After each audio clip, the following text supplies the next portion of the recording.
Good morning students, degree first year, subject Sanskrit. మనము ఈరోజు కాలాంశం నందు శబ్ద రూపానిలోని మరొక శబ్దం యొక్క అభ్యాసం గురించి తెలుసుకుంటాం. గతంలో మీరు ఈ శబ్ద రూపానిలో దేవ శబ్దము, కవి శబ్దము, భాను శబ్దము, ఈ మూడు శబ్దాలను ఏ విధంగా మనం పలికి అంటే అభ్యాసం చేసి సరిగా నేర్చుకోవాలి అనేది తెలుసుకున్నారు. ఈ యొక్క శబ్దాలలో మనకు పుంలింగ శబ్దాలు, స్త్రీలింగ శబ్దాలు, నపుంసకలింగ శబ్దాలు అనేవి మన సిలబస్ నందు పెట్టారు. పుంలింగ శబ్దాలు అయితే ఒక 5 శబ్దాలు ఇవ్వడం జరిగింది. ఇప్పుడు ఈ 4వ శబ్దాల గురించి మనం తెలుసుకుంటున్నాం.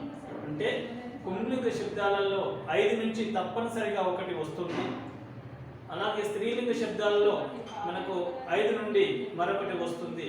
ఇలా తప్పనిసరిగా వస్తుంది కాబట్టి మనం సరిగా నేర్చుకోగలగాలి. ఈ యొక్క పుంలింగ శబ్దాలలో ఉన్నటువంటి శబ్దాలలో మనకు ప్రత్యేకంగా ఇది రుకారాంతః సంబంధించినటువంటి శబ్దము. మనము ముందే అనుకున్నాము, ఒక శబ్దాన్ని ఇచ్చిన తర్వాత అది మరి ఎలా ఏ అంతము కలిగింది, పిత్రా అన్నను పితా అని అంటున్నప్పటికీ కూడా ఇక పితృ అనేటువంటి శబ్దం నుండి వచ్చింది కాబట్టి పితృ శబ్దము, పితృ అనేటువంటి మనం ఉపయోగిస్తుంటాము. పితృ, ఈ పితృ అనేటువంటి పదం నుండి ఇక మనకు వచ్చింది కాబట్టి పితృ అని అంటే తండ్రి, త్రులో రు అనేటువంటిది ఉంది కాబట్టి ఇక రుకారాంతమైనటువంటి శబ్దము. ఈ పితృ అనేటువంటి పదములో రు అనేటువంటి అక్షరము ఉన్నది. ఒకసారి పి ఇక్కడ చూడండి, పితృ, ఇందులో రు అనేటువంటి అక్షరం ఉన్నది కాబట్టి ఇది రుకారాంతము కలిగినది. ఇది ఈ శబ్ద రూపాన్ని ఒకసారి మనం ప్రాక్టీస్ చేద్దాం. ఎందుకంటే శబ్ద రూపానిలో ఈ యొక్క రు అనేటువంటి అక్షరము ఏ విధంగా అది గుర్తిస్తాము. కేవలం మనకు పితృ శబ్దం, పితృ అనే పదమే ఇస్తాడు పరీక్షల్లో, కవి అనే పదమే ఇస్తాడు. అంటే ఇక్కడ ఇచ్చినటువంటి ఈ శబ్దాల యొక్క శబ్ద రూపాలను వ్రాయండి అన్నట్టుగా మనకు పరీక్షలో వస్తుంది. ఈ కింద ఇవ్వబడినటువంటి శబ్ద రూపాలలో వాటిని ఈ యొక్క మనము శబ్ద రూపాలను వ్రాయాల్సి ఉంటుంది అన్నమాట. ఆ శబ్దాలను పలికేటువంటి విధానం అంటే ప్రథమా విభక్తిలో, ద్వితీయ విభక్తిలో, అలాగే ఈ యొక్క ఇతర శబ్దాలలో ఈ యొక్క మనము ఏ విధంగా పలకాలో అనేది మనం తెలుసుకుందాం. అంటే రుకారాంతః, రుకారాంతః అనేటువంటి ఈ యొక్క శబ్దము పుంలింగ శబ్దము. ఇది ఒకసారి చూద్దాం, ఒకసారి పలికేటువంటి విధానాన్ని మనము చూద్దాం. శబ్ద రూపానిలో రుకారాంతః అని పలకాలి. పుంలింగః పితృశబ్దః, రుకారాంతః పుంలింగః పితృశబ్దః అని మనం పలకాలి. అలా ఇక ఇప్పుడు ఇది వచనం విభక్తి అని ఇక్కడ రాసుకుంటాము. విభక్తి, విభక్తి, విభక్తి మరియు వచనం, వచనం. ఇలా మనం రాసుకున్న తర్వాత వీటిని ప్రాక్టీస్ చేసుకునేటప్పుడు మనం జాగ్రత్తగా ప్రాక్టీస్ చేసుకోవాలి. అయితే ఏకవచనమునందు, ద్వివచనమునందు మరి బహువచనమునందు ఏ విధంగా పలకబడుతుందో అనేది మనం ఒకసారి చూద్దాం. ఒకసారి ఇక్కడ చూద్దాం, ఏమన్నది విభక్తి వచనం. ఇది మన సహజంగా తెలుసు, గతంలో మనం రాస్తూ ఉన్నాము.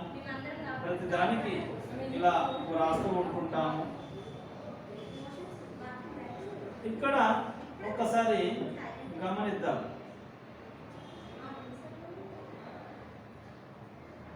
పదాలను పలికి చూద్దాం ఒకసారి. ఏ విధంగా పలుకుతాము, ఏ విధంగా మనం ప్రాక్టీస్ చేయాలనేది చూద్దాం.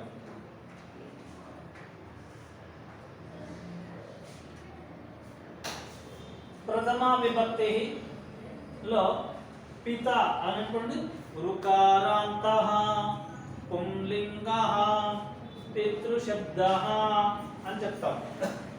ఇలా పితృశబ్దః అనేదాన్ని ఇట్లా మామూలుగా పెట్టుకుంటాం. ఈ శబ్దం కదా ప్రత్యేకంగా చేసేది. ఇది మనము ప్రాక్టీస్ చేద్దాం. చూడండి, రుకారాంతః పుంలింగః పితృశబ్దః అని చెప్పాలి. చెప్పి విభక్తి వచనం ఏకవచనం ద్వివచనం బహువచనం అని అలా చెప్పాలి. ఒకసారి చూడండి. ప్రథమ విభక్తి పితా పితరౌ పితరః. మెల్లగా పితా పితరౌ పితరః. సంబోధన ప్రథమ విభక్తి. ఏ పితః ఏ పితరౌ ఏ పితరః. పితరం పితరౌ పితృ పిత్రా పితృభ్యాం పితృభిః. ఇక్కడ పిత్రా తర్వాత పిత్రే అనే పదం తీసుకోవాలి. పిత్రే. ఇక్కడ పితృభ్యామే సేమ్ వస్తుంది, ఇక్కడ పితృభ్యః వస్తుంది. పితృభ్యః ఇది మనం గ్రహించాలి. పితృభ్యః. అలాగే పితుః అని వస్తుంది ఇక్కడ. పితుః ఇది మరి ఇది కూడా పితుః మీరు గ్రహించాలి. పితుః వస్తుంది. ఇక్కడ పితరి పితరి.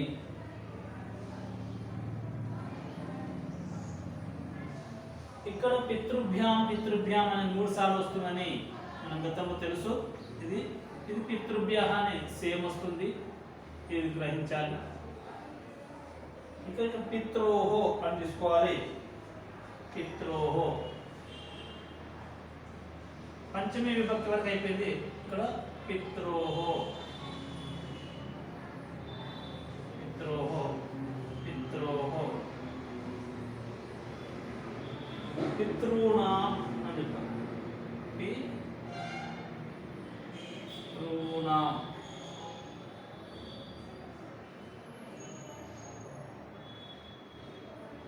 పితృణాం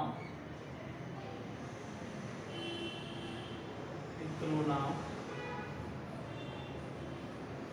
తర్వాత పితృషు పితృణాం పితృషు అని చెప్తాం.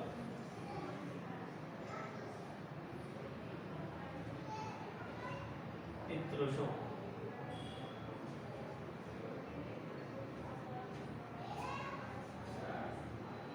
ఒక్కసారి ఈ శబ్దాన్ని చూద్దాము.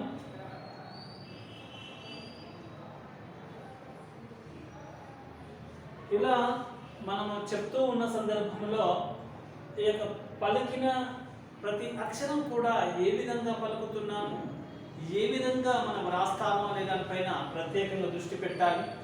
ఇక్కడ అదే చెప్పడం జరుగుతుంది. చూడండి, మనకు ఎన్ని రకాలుగా ఉంటుంది ఒక విభక్తి. 8 రకాల విభక్తులు ఉన్నాయి. 8 రకాల విభక్తులలో సాధారణంగా కొన్ని విభక్తులు సేమ్ ఉంటుంది. అందుకోసమే ఈ 3 విభక్తులు ఇక ప్రథమ విభక్తి, సంబోధన ప్రథమ విభక్తి మరియు ద్వితీయ విభక్తి, ఈ 3 కూడా సాధారణంగా ఒకే రకంగా పలకబడుతూ ఉంటుంటాయి. వాటిపైన మనం సరైనటువంటి దృష్టి పెట్టాల్సి ఉంటుంది.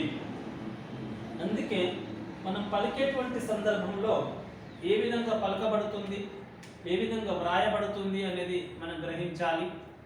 ఇక్కడ ఒకసారి చూడండి, ఇదే రకంగా మనం గ్రహించినట్లయితే ఇక్కడ పైన హెడ్లైన్ లో రాశాం రు కారాంతః. రు అనేటువంటి అక్షరము, పితృలో రు అనేటువంటి అక్షరం ఉంది, త్రు త్రు అనేటువంటి అక్షరంలో ఇక రు ఉంది.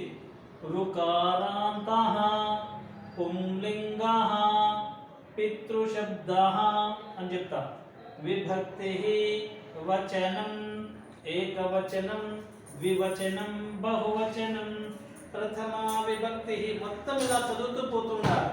అలా లేక ప్రథమ విభక్తి అని చెప్పాలి. ఇక పితా అని ప్రథమ విభక్తి ఏకవచనం నందు పితా అని అన్నారు. పితా పితరౌ పితరః పితరః అనేది బహువచనం తండ్రులు వస్తుంది. అలాగే సంబోధన ప్రథమ విభక్తి హే పితః హే పితరౌ హే పితరః అని చెప్పాలి. ఇక సంబోధన ప్రథమ విభక్తి హే పితః హే పితరౌ హే పితరః అని చెప్పాలి. ద్వితీయ విభక్తి పితరం పితరౌ పితృన్ పితృన్ అని ఈ విధంగా తీసుకోవాలి. ఇది నకారము, ఇది మీరు గ్రహించాలి. ఇక పితృన్ అని చెప్పాల్సి ఉంటుంది. అంటే ఈ యొక్క పితరం పితరౌ పితృన్ పితరం పితరౌ పితృన్ ఈ విధంగా పలకబడుతుంది. తర్వాత పిత్ర పితృభ్యాం పితృభిః తృతీయ విభక్తిలో పితృభిః బహువచనం అట్లా వస్తుంది. పిత్ర అనే విధంగా పలకబడుతుంది. తృతీయ విభక్తి పిత్ర పితృభ్యాం పితృభిః అని చెప్పాలి. చతుర్థి విభక్తి పిత్రే పితృభ్యాం పితృభ్యః పితృభ్యఃగా పలకాలన్నమాట. తృతీయ విభక్తి మళ్ళీ చూడండి పిత్ర పితృభ్యాం పితృభిః అని చెప్తాం. అలాగే చతుర్థి విభక్తికి వచ్చినప్పుడు పిత్రే ఏకారం వస్తుంది. పిత్రే పితృభ్యాం పితృభ్యః అని చెప్పాలి. పంచమి విభక్తి పంచమి విభక్తిలో పితుః పితృ పితృభ్యాం పితృభ్యః అని చెప్పాలి. పితుః అని చెప్పాలి. అలాగే ఇక షష్ఠి విభక్తిలో కూడా ఏకవచనం నందు పితుః పితృః పితృణాం పితుః పితృః పితృణాం అని చెప్పాలి. షష్ఠి విభక్తి అయిపోయింది. సప్తమి విభక్తిలో పితరి పితృః పితృషు పితరి పితృః పితృషుగా మారిపోతూ ఉంది.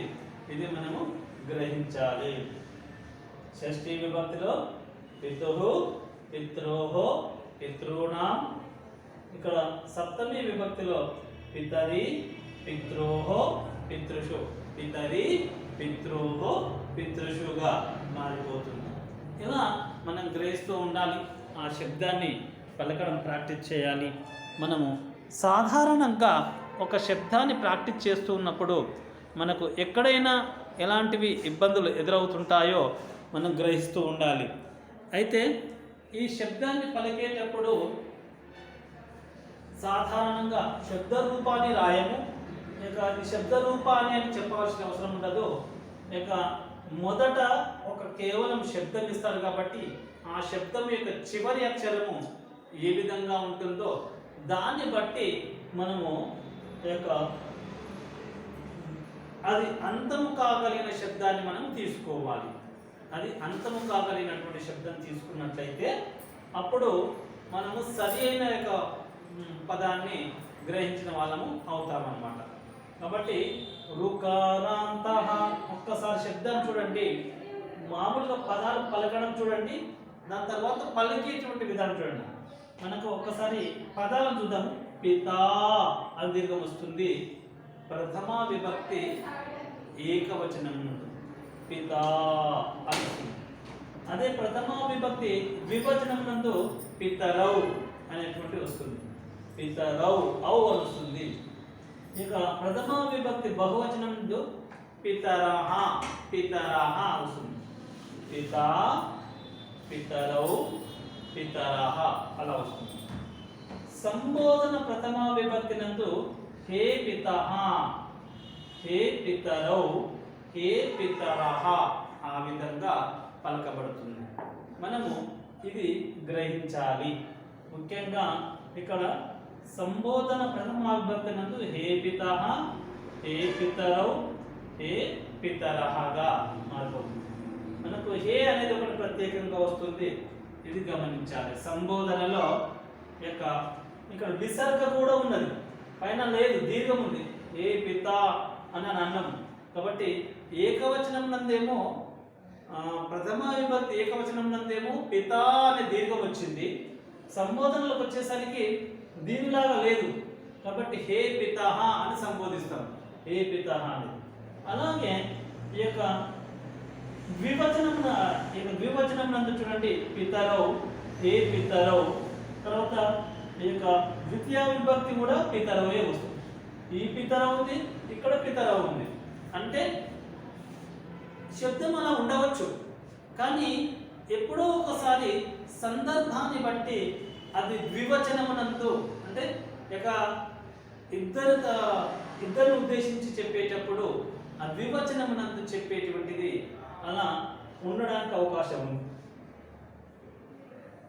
అంటే తండ్రులను అని సంబోధించేటప్పుడు కానీ ను అనే పదం ఉపయోగిస్తాం కదా, ఇద్దరు తండ్రులను అని ఉపయోగించినప్పుడు చెప్పడం జరుగుతూ ఉంటుంది అన్నమాట. అంటే ఒక్కొక్కసారి ఇక మామూలుగా ఈ పితరౌ అనే పదం అలా ఇచ్చినప్పటికీ అర్థం మాత్రం డిఫరెంట్గా తీసుకుంటాం మనం. డిఫరెంట్గా ఎప్పుడంటే అది సందర్భాన్ని బట్టి ఎక్కడో మనం కావ్యంలో ప్రయోగించవచ్చు, ఒక శ్లోకంలో ప్రయోగించవచ్చు.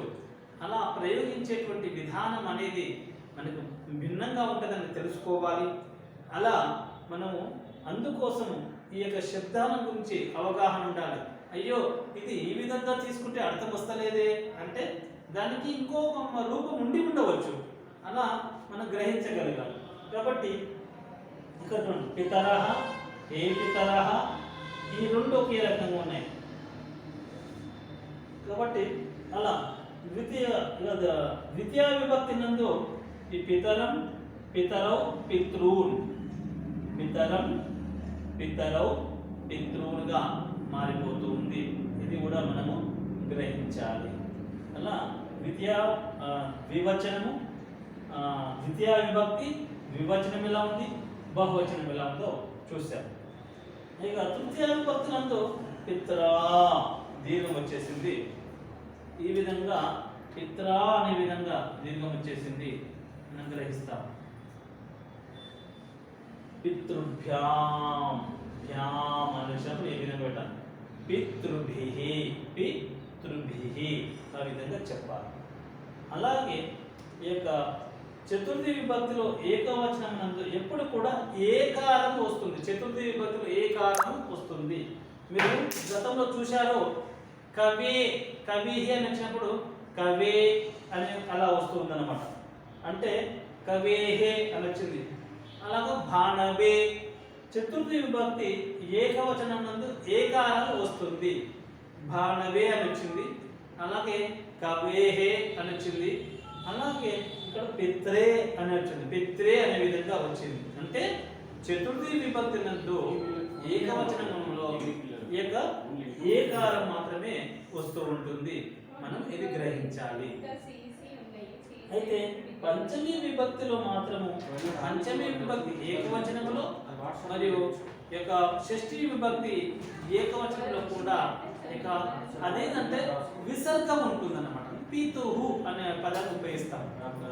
అంటే పంచమీ విభక్తి ఏకవచనంలో ఒకే రకంగా ఉంటుంది, మరి షష్ఠీ విభక్తి ఏకవచనంలో ఒకే రకంగా ఉంటుంది, కానీ అర్థం మాత్రం డిఫరెంట్ ఉంటుంది. పితుహు అంటే ఒక పదంలో ఒక్కొక్క సందర్భంలో తండ్రి వలన అని వస్తుంది, ఇక తండ్రి యొక్క అనే అర్థం వస్తుంది. అంటే మనం తీసుకునేటువంటి విధానము ఒక్కొక్కసారి వాక్యంలో ప్రయోగించినప్పుడు మార్పు జరుగుతూ ఉంటుంది అన్నమాట. అందుకోసం ఇక్కడ పితుహు, ఇక్కడ పితుహు కూడా వచ్చేసింది. ఇది గ్రహించగలగాలి. అంటే మనం ఏమనుకుంటామంటే అయ్యో పితుహు అంటే తండ్రి యొక్క కదా, అంటే తండ్రి వలన అనే అర్థం కూడా మనం తీసుకోవచ్చు. ఇలా పితుహు పితుహు అనేది వచ్చిందనమాట. అలాగే ఈ విధంగా మనము ఇక్కడ పితృభ్యాం పితృభ్యాం పితృభ్యాం అని వచ్చేసింది. అలా వచ్చినప్పుడు దాన్ని కూడా మనం తీసుకున్నటువంటి విధానము భిన్నంగా ఉంటుంది.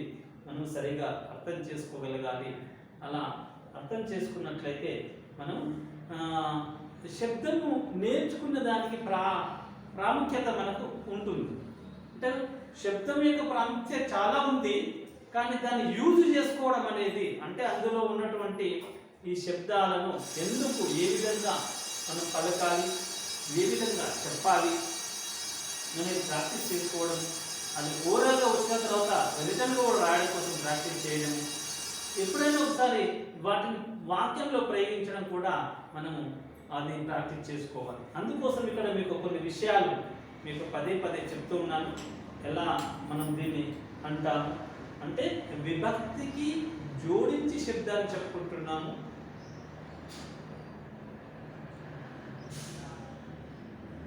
విభక్తుల ఆధారంగా ఈ శబ్దాలను నేర్చుకుంటే ఏకవచనం, ద్వివచనం, బహువచనంలో అప్పుడప్పుడు ఏ విధంగా పలుకుతాం అనేది మనం సరిగా అర్థం చేసుకోగలగాలి. అదే నేను ఇక్కడ మీకు చెప్తున్నాను. తర్వాత పిత్రోహో ఇక పంచమి షష్ఠీ విభక్తి ద్వివచనంలో పిత్రోహోగా మనం పలుకుతున్నాం. అలాగే షష్ఠీ విభక్తి బహువచనం నందు పితృణాం పితృణాంగా పలుకుతూ ఉన్నాం. అలాగే సప్తమి విభక్తి యొక్క ఏకవచనంలో ఒక పితరిగా చెప్తాం. పితరి అయితే అంటే తండ్రి యందు అనేటువంటి అర్థం వస్తుంది. యందు అని సప్తమి విభక్తి అంటే మనకు తెలుసు.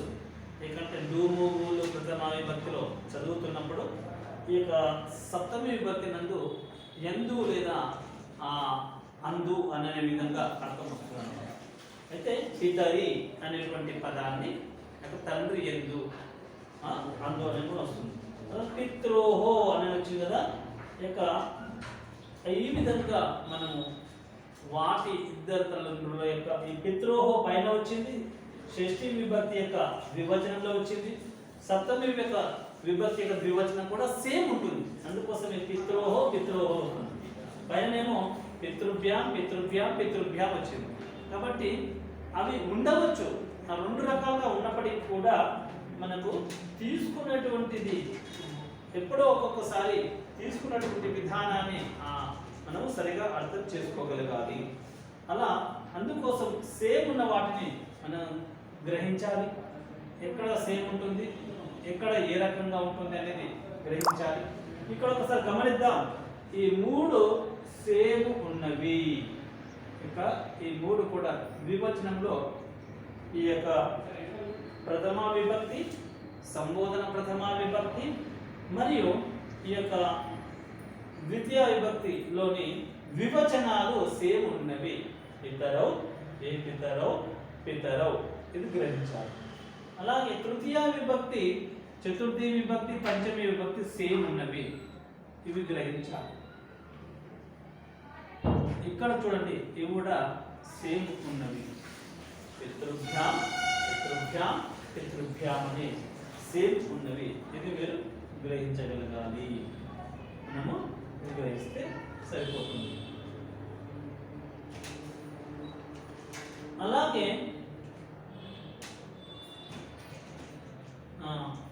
మళ్ళీ ఇక్కడ పితృభ్యః పితృభ్యః అని వచ్చేసి దీనికి కింద ద్వివచనాన్ని చూద్దాము. ఈ రెండు సేమ్ ఉన్నవి, ఈ రెండు కూడా ఈ యొక్క ఈ విధంగా రెండు సేమ్. పిత్రోహో పిత్రోహో అనే విధంగా రెండు సేమ్ ఉన్నవి అన్నమాట. అలాగే ఇక్కడ చూడండి, ఈ రెండు కూడా సేమ్ ఉన్నవి. బహువచనములో ఈ రెండు శబ్దాలు మాత్రమే సేమ్ ఉన్నవి, ఇది మనం గ్రహించాలి. అలాగే ఇక్కడ బహువచనంలో పంచమి విభక్తి, యొక్క చతుర్థి విభక్తి, పంచమి విభక్తి సేమ్. పితృభ్యః పితృభ్యః అంటే ఇవి మేము ఇన్ని రకాలుగా సేమ్ ఉంటే వీటిని ఎలా గుర్తుపట్టాలి, మనం ఎలా గ్రహించగలగాలి అని అన్నప్పుడు మనం వాక్యములు ప్రయోగించినప్పుడే తెలుస్తుంది. అంతే. దీని యొక్క అర్థము మనకు వాక్యంలో ప్రయోగించినప్పుడే అది చతుర్థి విభక్తి బహువచనమా, పంచమి విభక్తి బహువచనమా అనేది అప్పుడు మాత్రమే మనకు తెలుస్తుంది. అలా మనం గ్రహించగలగాలి. కాబట్టి ఇక్కడ ఈ ఇన్ని రకాలుగా సేమ్ ఉన్నప్పటికీ కూడా మనము సందర్భాన్ని బట్టి మాత్రమే ఈ యొక్క రూపం మారుతూ ఉంటుంది, అర్థం కూడా మనం మారడానికి అవకాశం ఉంది. కాబట్టి మనము ఆ శబ్దంలో ఆధారంగా వెంటనే తొందరపడి ఇది దీని అర్థం వస్తుంది అని చెప్పడానికి అవకాశం లేదు. ఎందుకంటే అది రెండు రకాలుగా ఆలోచించి మనము ఆలోచించిన తర్వాతనే దాని యొక్క శబ్దానికి యొక్క అర్థాన్ని నిర్ధారణ చేయాల్సి ఉంటుంది. అందుకోసము ఇక ఒకే రకంగా ఉన్నటువంటి శబ్దాలను మరియు భిన్న భిన్నంగా ఉన్నటువంటి యొక్క శబ్దాల యొక్క అర్థాలు తీసుకునేటువంటి విధానము అప్పుడప్పుడు మారుతూ ఉంటుంది. ఆ మారేటువంటి విషయాన్ని మనం గ్రహించగలగాలి. శబ్దం పట్ల పూర్తి పరిజ్ఞానం ఉన్నవారు మాత్రమే ఏదైనా ఒక శ్లోకం యొక్క అర్థం కానీ స్టోరీ చెప్పేటప్పుడు కానీ ఈ పదాలను అందులో ప్రయోగిస్తారు. అప్పుడు ప్రయోగించినప్పుడు ఏమవుతుందంటే దాన్ని అతను తీసుకున్నటువంటి విధానము భాష పట్ల పరిజ్ఞానాన్ని పెంచుతూ ఉంటుంది. అందుకోసం శబ్దాలను మనం బాగా అభ్యాసం చేయాలి. ఈ యొక్క పాణిని మహాశయుడు తన యొక్క అష్టాధ్యాయ అనేటువంటి గ్రంథములో అద్భుతంగా వర్ణిస్తాడు. ఒక్కొక్క అధ్యాయం నందు ఒక్కొక్క విషయాన్ని, అంటే శబ్దాలను ఏ విధంగా పలకాలి, ధాతువులను ఏ విధంగా పలకాలి, ఏ విధంగా నేర్చుకోవాలి, ఈ భాష యొక్క సమగ్రతల విషయంలో ఆ యొక్క పాణిని మహాశయుడు చాలా గొప్పగా ఒక దార్శనికుడుగా చెప్పుకోవచ్చు. అసలు ప్రపంచ మేధావులే అతని యొక్క భాష అష్టాధ్యాయి గ్రంథాన్ని చూసిన తర్వాత అసలు చాలా అద్భుతంగా ఉంది అని పొగడడం జరిగింది. అంటే ఒక భాషను చాలా చక్కగా శుద్ధీకరించి సంస్కరించి చక్కగా మనకు శ్లోకానికి అందించినటువంటి మహాశయుడు అన్నమాట. కాబట్టి ఈ శబ్దాల పట్ల మనకు సరైనటువంటి అవగాహన ఉండాలి. ఇన్ని రకాలుగా శబ్దాలు ఉన్నప్పటికీ కూడా మనము యొక్క చిన్నప్పటి నుంచే ఈ యొక్క శబ్దాలను నేర్చుకోవడం అనేది చాలా మొదటి నుంచి మన యొక్క భారతదేశంలో వస్తూ ఉన్నది. అయితే ఇక మన భారతదేశం, మన ప్రభుత్వం కూడా ప్రత్యేకంగా సంస్కృతంలో ఈ పిల్లలకు ఇలాంటి శబ్దాలు బాగా వల్లవేయించాలి అనేది ఇక పెట్టడం జరిగింది. శబ్దాలను బాగా వల్లవేసినట్లయితేనే నూరు చక్కగా తిరుగుతుంది, సరిగా నేర్చుకోగలుగుతారు. అప్పుడు మాత్రమే వాటిని పట్ల మీకు మంచి మార్కులు రావడానికి అవకాశం ఉంది. అంటే మనకు చిన్న వయసులో ఇలాంటి శబ్దాలను నేర్చుకోవాలి. డిగ్రీ స్థాయి అయినప్పటికీ కూడా ఇంటర్ స్థాయి, ఇంటరు ఫస్ట్ ఇయర్లో సెకండ్ ఇయర్లో నేర్చుకున్నారు, డిగ్రీలో నేర్చుకున్నారు, డిగ్రీ సెకండ్ ఇయర్లో కూడా శబ్దాలు ఉంటాయి. ఇలా ఈ శబ్దాలు కొన్ని భిన్న భిన్నంగా పెట్టడం జరిగింది. మనం ఎంత స్థాయికి ఎదుగుతున్నప్పటికీ కూడా ఈ యొక్క శబ్దాలు ధాతువుల పట్ల మనం సరైనటువంటి పద్ధతిలో నేర్చుకోవాలి, మంచిగా అభ్యాసం చేయాలి. ఆ రకంగా నేర్చుకున్నట్లయితేనే మీరు సులువుగా మంచిగా మార్కులు పొందడానికి అవకాశం ఉంటుంది. ఇది మీరు గ్రహించగలగాలి. ఈ యొక్క ప్రస్తుతం ఇక రుకారాంత పుంలింగ పితృశబ్ద అనేది మనం నేర్చుకుంటున్నాం. రుకారాంత పుంలింగ పితృశబ్ద అనేది మనం నేర్చుకుంటున్నాం. గతంలో మనం దేవ శబ్దము, దేవ శబ్దము, దేవ దేవ అకారాంతమైనది. తర్వాత కవి, కవి అనేది ఇకారాంతమైనది. అలాగే భాను అనేది రుకారాంతమైనది, ఉకారాంతమైనది. భాను. ఇలా ఈ శబ్దాలలో అంతం కావినటువంటి అక్షరాలను మనం ఇక్కడ రాసుకుంటాం. వీటిని రాసుకున్న తర్వాత గ్రహించడం అనేది, ఇక స్టార్ట్ చేయడం అనేది ఇక్కడి నుంచి మనం ప్రారంభమవుతుంది. ఇక్కడ నుండే మనకు ప్రారంభమవుతుంది. దేవా శబ్దం ఇస్తే అకారాంత, ఇవి రాసి పెట్టుకోవాలి ఒకవైపు. దేవ, అకారాంతః పుంలింగ శబ్దాలే ఇవి అన్నమాట. మనకు ఈ విధంగా పుంలింగ శబ్దాలు కేవలం 5 ఇచ్చాడు. ఇక్కడ మనం నాలుగోది చదువుతున్నాము. 5 శబ్దాలలో ఒకటి తప్పనిసరిగా వస్తుంది మన పరీక్ష, తప్పనిసరిగా వస్తుంది. అందులో మార్పు ఎలా ఉండదు మనకు. ఎందుకంటే పుంలింగ శబ్దాలలో నుండి ఒకటి, స్త్రీలింగ శబ్దాలలో నుండి ఒకటి, మరియు నపుంసకలింగ శబ్దాల నుండి ఒకటి, ఇలా 3 శబ్దాలు తప్పనిసరిగా మనకు ఇస్తారు. ఇచ్చినప్పుడు మనం చక్కగా రాయగలగాలి. ప్రాక్టీస్ చేయగలిగితేనే మనం రాయగలుగుతాం. ఈ ప్రాక్టీస్ అనేది చాలా చాలా ముఖ్యమైనది. అలా మనం సరిగా నేర్చుకుని రాయగలిగినప్పుడు మాత్రమే మనం సరైనటువంటి మార్కులు పొందడానికి అవకాశం ఉంటుంది. అలా రుకారాంతః పుంలింగః పితృశబ్దః, రుకారాంతః పుంలింగః పితృశబ్దః అని చెప్తాం. ఇక విభక్తి పితా పితరౌ, ప్రథమా విభక్తి, ప్రథమా విభక్తి పితా పితరౌ పితరః, సంబోధన ప్రథమా విభక్తి హే పితః హే పితరౌ హే పితరః, ద్వితీయా విభక్తి పితరం పితరౌ పితॄన్, పితరం పితరౌ పితॄన్, తృతీయా విభక్తి పిత్రా పితృభ్యాం పితృభిః, పిత్రా పితృభ్యాం పితృభిః, చతుర్థీ విభక్తి పిత్రే పితృభ్యాం పితృభ్యః, పిత్రే పితృభ్యాం పితృభ్యః అని ఇలా చెప్పాలి. అలాగే పంచమి విభక్తి పితుః పితృభ్యాం పితృభ్యః, షష్ఠీ విభక్తి పితుః పిత్రోః పితॄణాం, పితుః పిత్రోః పితॄణాం. తర్వాత సప్తమి విభక్తి పితరి పిత్రోః పితృషు, పితరి పిత్రోః పితృషు అని అలా చెప్పాల్సి ఉంటుంది. మనం ఆ రకంగా అభ్యాసం చేయాలి. మనం అలా సరిగా అభ్యాసం చేయనట్లయితే ఈ యొక్క మనం సరైనటువంటి యొక్క పద్ధతిలో మనం మార్కులు పొందాలన్నప్పుడు సరైనటువంటి అభ్యాసం ఉండాలి. అభ్యాసం తర్వాత ఏం చేయాలి, రిటర్న్గా రాసి చూసుకోవాలి. నేను ఇక సరిగా రాస్తున్నానా లేదా అనేది ఇది చూడగలగాలి. ఎందుకంటే మనం చిన్న మిస్టేక్ చేసిన ఈ యొక్క వ్యాకరణంలో మార్కులు వేయడం అనేది జరగదు. వ్యాకరణంలో మనం ఎలాంటి పొరపాట్లు చేయకూడదు. అందుకోసమే ప్రాక్టీస్ అనేది దానికి అనుగుణంగా ఉండాలి. ఇక వ్రాయడంలో ఏ రకంగా వస్తుంది అనేది కూడా చూడాలి. ఈ నకారపు పళ్ళు పెట్టడం కూడా మనం చూడాలి. ఇక పితృభ్యాం అన్నప్పుడు ఇలా నకారపు పళ్ళు పెట్టాలి. పితృన్ అన్నప్పుడు కూడా ఇక నకారపు పళ్ళు పెట్టాలి, ఇలా పెట్టాలి. ఇది పితరం. ఇక్కడ చూడండి, పితరం అనేది ద్వితీయ విభక్తి ఏకవచనం అన్నమాట. పితరం అంటే తండ్రిని అనేటువంటి అర్థం వస్తుంది. పిత్ర అంటే తండ్రితో అని అర్థం వస్తుంది.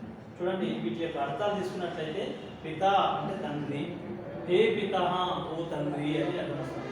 తర్వాత పితరం తండ్రిని, పిత్ర తండ్రితో, అలాగే పిత్రే తండ్రి కొరకు, పితుహు తండ్రి వలన, పితుహు తండ్రి యొక్క, పితరి తండ్రి యందు అని ఇలా భిన్న భిన్నమైనటువంటి అర్థాలు ఉంటాయి. మనము ఒకటే పదము పితృ అనే శబ్దాన్ని 8 విభక్తులలో రాసుకుంటే ఏ రకంగా వచ్చిందో మనం ఇక్కడ గ్రహించాము. అలా 8 రకాలుగా, అంటే విభక్తులలో మనకు 8 రకాల విభక్తులు ఉన్నాయి. సంబోధన విభక్తి, ప్రథమ విభక్తి అనేది వాస్తవంగా విభక్తులు 7 అని చెప్తుంటుంటాం. సంబోధన అనేది కూడా సంబోధన ప్రథమ విభక్తిలోని భాగంగా చెప్పుకుంటుంటాం. ఇలా ఏ విధంగా చెప్పినప్పటికీ కూడా మనం రాసుకోవడం మాత్రం ఇక విభక్తులను కలిపి ఇక అందుకే సప్తమి విభక్తి అని అంటుంటాం. ప్రథమ నుంచి సప్తమి వరకు 7 విభక్తులు.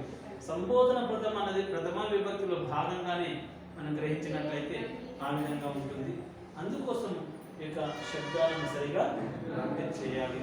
మీరు ప్రాక్టీస్ చేసేటప్పుడు ఇక ప్రత్యేకంగా దృష్టి పట్టాల్సింది ఏంటంటే 3 శబ్దాలు 3 విభక్తులు ఒకసారి నేర్చుకోవాలి. మీరు ఇదే ప్రాక్టీస్ చేయాలి. 3 విభక్తులు ఒకసారి నేర్చుకోవాలి, తర్వాత 3 విభక్తులు ఒకసారి నేర్చుకోవాలి, చివరిగా 2 విభక్తులు నేర్చుకోవాలి. అలా నేర్చుకుంటేనే మనం సులువుగా చక్కగా నేర్చుకోవడానికి అవకాశం ఉంటుంది. కాబట్టి మీరు సేమ్ ఉన్నటువంటి పదాలపైన కూడా మీరు ప్రత్యేకంగా దృష్టి పెట్టాలి. ఈ యొక్క సేమ్ ఉన్నటువంటి యొక్క శబ్దాలను కూడా ఎక్కడెక్కడ సేమ్ ఉంటుందో అనేది మీరు గ్రహించగలగాలి. ఈ యొక్క ఎక్కడెక్కడ సేమ్ ఉంటుంది, మనకు ద్వివచనాన్ని ఈజీగా రాయవచ్చు అని చెప్తున్నాను ప్రతిసారి. ఎందుకంటే మొదటి 3 విభక్తులు సేమ్ ఉంటాయి, తర్వాత 3 విభక్తులు సేమ్ ఉంటాయి, తర్వాత చివరి 2 విభక్తులు సేమ్ ఉంటాయి. ఇలా మనం ద్వివచనము అత్యంత తేలికగా రాస్తాం. బహువచనంలో కూడా మనకు కొన్ని చోట్ల సేమ్ ఉంటవి, అవి గ్రహించాలి. ఆ పైన 2 విభక్తులు యొక్క ప్రథమ విభక్తి, సంబోధన ప్రథమ విభక్తి, మరియు చతుర్థి విభక్తి, పంచమి విభక్తి బహువచనంలో సాధారణంగా సేమ్ ఉంటుంది. ఇవి గ్రహించగలగాలి. ఇలా మీరు గ్రహించగలిగినట్లయితే చక్కగా రాయడానికి అవకాశం ఉంటుంది. మనము యొక్క ప్రాక్టీస్ చేసినప్పుడు దానిపైన ప్రత్యేకంగా దృష్టి పెట్టాలి.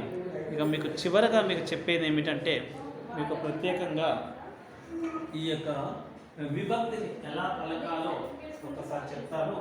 పదాలు పలుకుతూ మళ్ళీ ఒకసారి శైలి రూపేణ పలికేటువంటి విధానాన్ని చెప్తాను. చూడండి, పిత ప్రథమ విభక్తులు పిత శబ్దము, పితరౌ, పితరః, అలాగే హే పితః, హే పితరౌ, హే పితరః. అలాగే ద్వితీయ విభక్తిలో పితరం, పితరౌ, పితॄన్. తర్వాత తృతీయ విభక్తిలో పిత్ర, పితృభ్యాం, పితృభిః. తర్వాత పిత్రే, పితృభ్యాం, పితృభ్యః. అలా పంచమి విభక్తిలో పితుః, పితృభ్యాం, పితృభ్యః. షష్ఠి విభక్తిలో పితుః, పితృోః, పితॄణాం.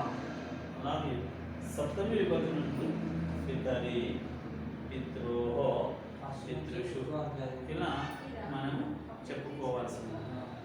అయితే ఒక్కసారి ఈ శబ్దాన్ని మొత్తాన్ని యొక్క శైలి రూపేణ చదువుతూ మనం నేర్చుకునే ప్రయత్నం చేద్దాం. రుకారాంతః, పుంలింగః, పితృశబ్దః. అలా చెప్పాలి. పితృశబ్దం అనేది రుకారాంతం కాబట్టి రుకారాంతః, పుంలింగః, పితృశబ్దః. ప్రథమా విభక్తిః పితా, పితరౌ, పితరః. సంబోధన ప్రథమా విభక్తిః హే పితః, హే పితరౌ, హే పితరః. ద్వితీయా విభక్తిః పితరం, పితరౌ, పితॄన్. తృతీయా విభక్తిః పిత్రా, పితృభ్యాం, పితృభిః. చతుర్థీ విభక్తిః పిత్రే, పితృభ్యాం, పితృభ్యః. पंचमी विभक्ति पितुः, पितृभ्यां, पितृभ्यः. षष्ठी विभक्ति पितुः, पित्रोः, पितॄणां. सप्तमी विभक्ति पितरि, पित्रोः, पितृषु. మొత్తం ఈ యొక్క శబ్దాన్ని మనం సరిగా ప్రాక్టీస్ చేయాలి, చక్కగా వినాలి. ఒక విన్నదాన్ని మనం ప్రాక్టీస్ చేయడం అనేది బాగా చేయాలి. అంటే ఎక్కడ ఏ రకంగా పలకబడుతుంది పితృన్ అని అంటున్నాం. అంటే ద్వితీయ విభక్తిని గమనించండి. పితరం, పితరౌ, పితృన్, పితృన్ అని చెప్పాలి. అలా పితృన్ అని చెప్పేటువంటి విధానాన్ని మీరు గ్రహించాలి. ఏ విధంగా వస్తూ ఉన్నది, వచ్చినటువంటి రూపాన్ని మీరు గ్రహించగలగాలి. ఇది మీకు ప్రత్యేకంగా చెప్పబడదు. పితృన్ అన్నప్పుడు ఇలా ఇంకా 2 గీతల్లాగా ఉండాలి, గ్రహించాలి. ఇది చూడండి, పితృన్ అన్నట్టుంటాము, అన్నప్పుడు ఇక్కడ ప్రత్యేకంగా ఇది దృష్టి పెట్టాలి, పితృన్ అని చెప్పాలి. ఎందుకంటే మనకు సాధారణంగా పలికేటువంటి ఈ చిన్నది కూడా మనం పొరపాటు చేయకుండా ఉండాలి కదా, పితృన్ అని చెప్పాలి. పితృన్, పితరం, పితరౌ, పితృన్ అని చెప్పాలి. పితృన్ అని తాకు గుడి దీర్ఘం లాగా ఇస్తున్నప్పుడు రుకారంలో దీర్ఘం ఇస్తున్నప్పుడు ఈ విధంగా చెప్తాం, పితృన్ అని చెప్తుంటాము. ఇది మీరు గ్రహించండి. చాలా అదే రకంగా ప్రాక్టీస్ చేయండి. అభ్యాసం చేసినట్లయితే మీరు సులువుగా శబ్దాన్ని చక్కగా వ్రాయగలుగుతారు. మంచి మార్కులు పొందడానికి అవకాశం ఉంది.